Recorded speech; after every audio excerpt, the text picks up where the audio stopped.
Hello students, स्वागत है आपका पीसी स्टडी पॉइंट में। जैसा कि आपको पता है हमारे चैनल पे क्लास 11th क्लास 12th के फिजिक्स व केमिस्ट्री के वीडियोस डाले जाते हैं। आज हम यहाँ पर क्लास 12th का जो फिजिक्स है वो हम पढ़ रहे हैं और हमने यहाँ इस चैप्टर में जो हम पहली यूनिट है स्थिर वैद्युतिकी का विद्युत चैप्टर पढ़ रहे हैं, उसमें हमने जो लास्ट वीडियो में विद्युत द्विध्रुव आघूर्ण और विद्युत द्विध्रुव किसे कहते हैं वो हमने स्टडी कर लिया है। कल हमने दो चीजें समझाई थी कि विद्युत द्विध्रुव की अक्षीय रेखा और निरक्ष रेखा पर हम विद्युत क्षेत्र की गणना करेंगे। तो आज का जो टॉपिक है वो है विद्युत द्विध्रुव के कारण उसकी अक्षीय रेखा। कौन सी रेखा? अक्षीय रेखा पर स्थित बिंदु। कोई बिंदु है, वो बिंदु विद्युत द्विध्रुव के अक्षीय रेखा पर स्थित है, तो हमें उस बिंदु पर विद्युत क्षेत्र की गणना करनी है। अब देखिए, अगर विद्युत द्विध्रुव अगर आप लोगों ने अच्छे से नहीं समझा है तो पहले वो समझिएगा, तभी ये टॉपिक समझ में आएगा। और ये अगर टॉपिक एग्जाम में आता है तो 1 नंबर का तो इसका डायग्राम होगा। तो डायग्राम को अगर आप समझ गए तो डेरिवेशन में कुछ भी नहीं है फिर। लेकिन अगर आप डायग्राम अलग से रटोगे, डेरिवेशन फिर अलग से रटनी पड़ेगी। तो सबसे पहले हमारा फोकस किस पे रहेगा? डायग्राम पे रहेगा। तो विद्युत द्विध्रुव के कारण, तो सबसे पहले तो हम विद्युत द्विध्रुव बना लेते हैं। तो ये विद्युत द्विध्रुव का -q आवेश हो गया और ये विद्युत द्विध्रुव का +q आवेश हो गया। ये हो गई इसकी अक्षीय रेखा। अक्षीय रेखा कल हमने पढ़ी थी, जो इन दोनों आवेशों को मिलाने वाली रेखा होगी वो होगी अक्षीय रेखा। इन दोनों द्विध्रुव के बीच का जो बिंदु होगा उसको हम बोलेंगे द्विध्रुव का केंद्र बिंदु। द्विध्रुव की दिशा जो हमने ली थी वो ली थी माइनस से प्लस की ओर। तो माइनस से प्लस की ओर ये हो जाएगी दिशा विद्युत द्विध्रुव, ठीक है। और दोनों के बीच की दूरी, जो दोनों के बीच की दूरी है वो हमने कितनी ली थी? वो हमने ली थी 2a। बीच की दूरी 2a ली थी, तो ये दूरी कितनी हो जाएगी? ये दूरी हो जाएगी a और ये दूरी कितनी हो जाएगी? a। अब कोई बिंदु लेना है, अक्षीय रेखा पर ही है वो बिंदु लेना है, तो ये हमने वो बिंदु ले लिया, कोई बिंदु P। इसको नाम दे देते हैं A, इसको नाम दे देते हैं B। ये ले लिया कोई बिंदु हमने P, जिस बिंदु पर विद्युत द्विध्रुव के कारण हमें विद्युत क्षेत्र की गणना करनी है। तो कल हमने एक चीज ये भी पढ़ी थी कि इस निकाय का कुल आवेश तो 0 हो जाएगा, लेकिन ऐसा नहीं है कि इसका विद्युत क्षेत्र 0 हो जाएगा। तो इसके अब विद्युत क्षेत्र की गणना हमें करनी है। तो सबसे पहले तो हम क्या लेते हैं? प्लस आवेश के कारण लेते हैं। अब इस बिंदु P पर गणना करने के लिए हम क्या ले लेते हैं? +q0 निरीक्षण आवेश, जिसको हम नाम क्या देंगे? टेस्ट चार्ज या निरीक्षण आवेश। अब बिंदु P पे अगर हम बात करें, इस पे B पे, तो बिंदु B पे अगर हम बात करें तो B पर क्या है? प्लस आवेश, और P पर भी क्या है? प्लस आवेश। तो दोनों प्लस प्लस क्या करेंगे? एक दूसरे को प्रतिकर्षित करेंगे। प्रतिकर्षित करेंगे तो इस अकेले +q के कारण जो विद्युत क्षेत्र लगेगा वो किधर लगेगा?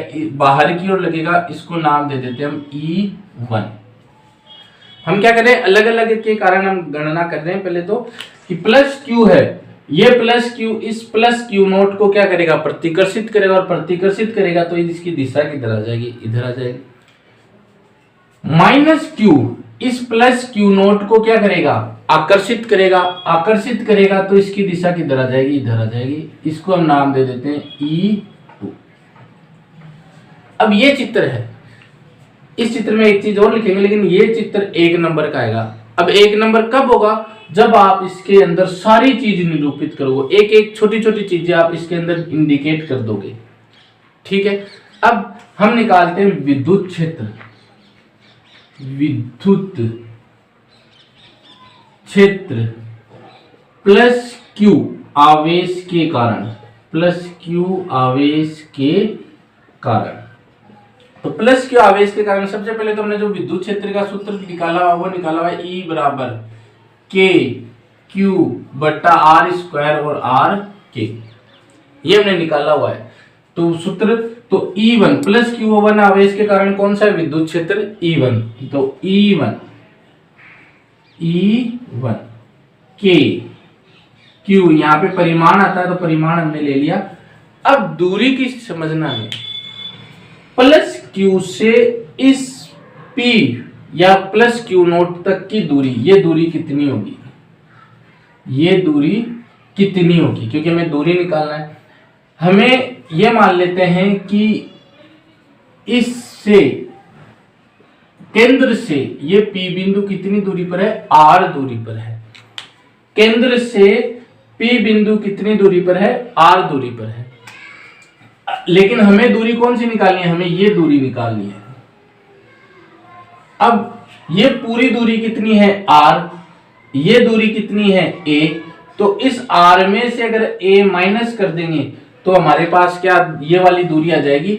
इस पूरी दूरी में से ये वाली दूरी हम माइनस कर देंगे तो ये दूरी बच जाएगी, तो ये आ जाएगी R माइनस A।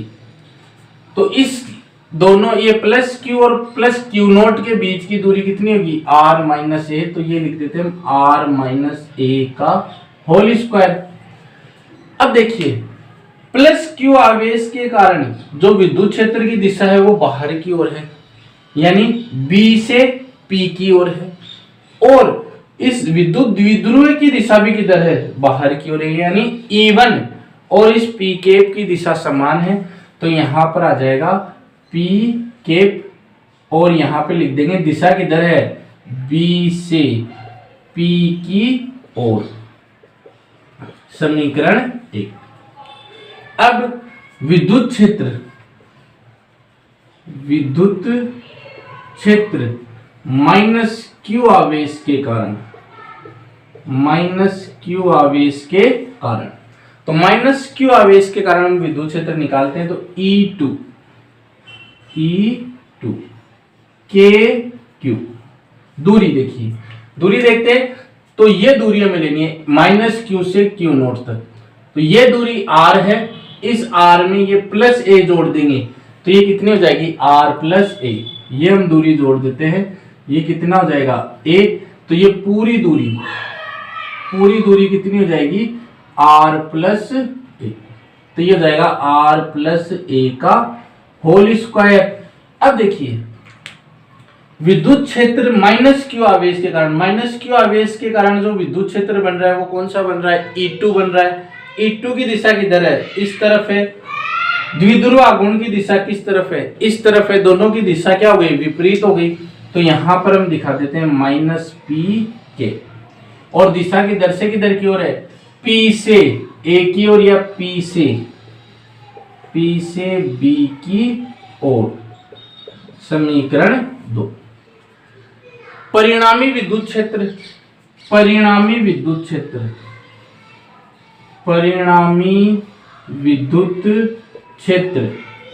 सदिश E बराबर, परिणामी विद्युत क्षेत्र सदिश E प्लस E2, ठीक है।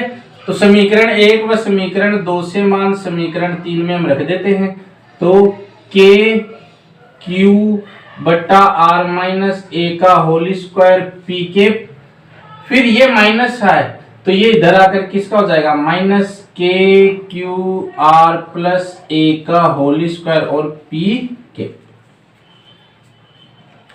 यहां तक कर लिया, यहां तक अगर आपको समझ में आ गया तो आप गणित बची है, बस 8वीं क्लास की 9वीं क्लास की गणित बची है, वो हमें करनी है। अब यहां पर एक चीज और हम समझते हैं, देखिए यहां पर ये क्या है, R माइनस A का स्क्वायर, और यहां पर क्या है, R प्लस A का स्क्वायर। यहां पर कोई भी राशि होगी वो माइनस में होगी, तो मान R माइनस A का क्या हो जाएगा, कम हो जाएगा। R माइनस A का कम हो जाएगा, यानी हर में राशि कम हो जाएगी, तो ये वाली राशि का मान क्या हो जाएगा, बढ़ जाएगा। ये जुड़ेगी तो हर में क्या हो जाएगा, मान बढ़ जाएगा। हर में मान बढ़ जाएगा तो ये वाली राशि का मान क्या हो जाएगा, घट जाएगा। जैसे एग्जांपल के तौर पे हम 1/2, 1/4, 1/8, तो जैसे जैसे हर में राशि बढ़ रही है पूरी राशि का मान क्या होता जा रहा है, कम होता जा रहा है। ये हाफ है, ये क्वार्टर है, ये क्वार्टर का भी और क्वार्टर हो गया। तो हर में राशि बढ़ेगी, उस राशि का मान क्या होता जाता है, कम होता जाता है। तो r माइनस ए कम हो जाएगा तो E1 का मान क्या हो जाएगा, ज्यादा हो जाएगा, और r प्लस ए ज्यादा हो जाएगा तो E2 का मान क्या हो जाएगा, ज्यादा हो जाएगा। तो समीकरण 1 व 2 से हमेशा भी लिख सकते हैं, चूंकि समीकरण 1 व 2 से हमेशा भी लिख सकते हैं कि E1 वो ग्रेटर देन होगा किससे, E2 से। E1 ग्रेटर देन होगा किससे, E2 से। अब E1 की दिशा किधर है, इधर है, तो जो विद्युत क्षेत्र बनेगा उसकी दिशा भी किधर होगी, इधर होगी। परिणामी विद्युत क्षेत्र की दिशा भी किधर होगी, बाहर की ओर होगी। तो याद रखना है E1 ज्यादा हो गया किससे, E2 से, तो परिणामी विद्युत क्षेत्र भी किधर आ जाएगा, बाहर की ओर आ जाएगा। अब हम गणना शुरू कर देते हैं, बिल्कुल सरल सा है। सबसे पहले तो P और P को कॉमन ले लेते हैं, तो KQ यहां पर भी है, KQ यहां पर भी है, तो KQ हमने कॉमन ले लिया, KQ कॉमन ले लिया, और यहां पर हो गया 1/r माइनस ए का whole square minus 1/r plus a का होल स्क्वायर और P के। अब बिल्कुल सरल सरल स्टेप करनी है, लघुत्तम ले लेते हैं, r माइनस ए का whole square r plus a का होल स्क्वायर, ये आ जाएगा r प्लस ए इस तरफ और ये आ जाएगा r माइनस ए इस तरफ। अब इनको खोल लेते हैं, KQ a प्लस बी का होल स्क्वायर, तो r square plus a square plus 2ar minus r square plus a square minus 2ar upon में r माइनस ए का whole square r plus a का होल स्क्वायर। अब ये minus है, ये कोष्टक है, तो कोष्टक को हटाएंगे तो ये किसका हो जाएगा, माइनस का, माइनस माइनस का हो जाएगा, ये माइनस माइनस प्लस का हो जाएगा। ठीक है, अब r स्क्वायर से r square cancel out, a square से a square cancel out, plus का 2ar प्लस का 2ar, KQ 4ar, इनको हम इस तरीके से लिख सकते हैं, r minus a, r minus a, r plus A, r plus ए। भाई इसको स्क्वायर है तो 2 बार लिख दिया, इसको भी स्क्वायर था तो 2 बार लिख दिया। Now r minus a, r plus a, तो ये क्या हो जाएगा, KQ 4ar, a minus b, a plus b क्या होता है, a square minus b square. ठीक है, ऐसे ही a minus b, a plus b, a square minus b square. सूत्र है हमारे पास, a square minus b square क्या होता है, a plus b, a minus b. तो इसको हम खोलेंगे तो एक तो ये आ जाएगा और एक ये आ जाएगा, इसको हम खोलेंगे तो एक ये आ जाएगा और एक ये आ जाएगा, तो हमारे पास वापस ये चीज आ जाएगी। अब ये क्या हो जाएगा, ये और ये इस चीज को हम ऐसे लिख सकते हैं, KQ 4ar अपोन ये r माइनस ए स्क्वायर, ये r स्क्वायर माइनस ए स्क्वायर, ये भी r स्क्वायर माइनस ए स्क्वायर, तो ये जाएगा r स्क्वायर माइनस ए स्क्वायर का होल स्क्वायर। तो ये तो सिंपल मैथमेटिक्स हो गई। अब हम आगे बढ़ते हैं, K इसको हम लिख सकते हैं Q, इसको हम लिख सकते हैं 2 इंटू 2ar अपोन में r स्क्वायर माइनस ए स्क्वायर का होल स्क्वायर। और हमारा पी कैप चल ही रहा था, पी कैप को लिखना नहीं भूले, पी कैप को साथ लिख के, ये पी कैप और ये पी कैप, क्योंकि जो दिशा किधर है, जिधर विद्युत द्विध्रुव आघूर्ण है उधर ही दिशा है, तो ये हो जाएगा। अब देखिए और अच्छे से अरेंज करते हैं, इसको मैं रफ कर देता हूं इधर।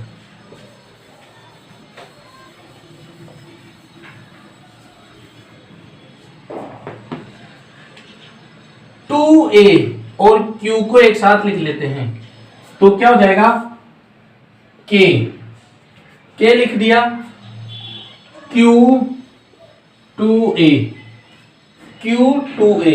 और 2R और अपोन में R स्क्वायर माइनस ए स्क्वायर अपोन इसकी स्क्वायर और P Q 2A को साथ लिख दिया, 2R इधर आ गया, ये सब हो गया।